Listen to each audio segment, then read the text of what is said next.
అంటూ పోలీస్ స్టేషన్లో అర్ధనగ్నంగా నిలబెట్టి తీవ్ర దుర్భాషలో బెదిరింపులు, కొవ్వు పట్టి కొట్టుకుంటున్నారు నా కొరక అంటూ రెచ్చిపోయిన సీఏ.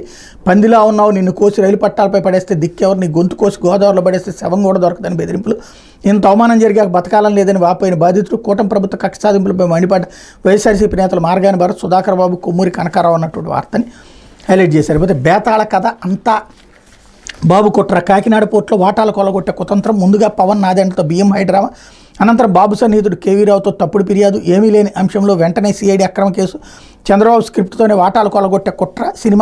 సహేతుకంగానే వాటాల విలువ నిర్ధారణ. కేవీరావు సమ్మతితోనే వాటాల విక్రయం మొత్తం 494 కోట్లను మరో చోట పెట్టుబడి పెట్టిన వైను. 4.5 ఏళ్లలో ఏనాడు ఎవరికి ఫిర్యాదు చేయని కేవీరావు. టీడీపీ కూటమి ప్రభుత్వం అధికారంలోకి రాగానే ఫిర్యాదు వెనక బాబుకు తంత్రం. దాదాపు 500 కోట్లతో కొనుగోలు చేస్తే బెదిరింపు అంటూ కొత్త నిర్వచనం.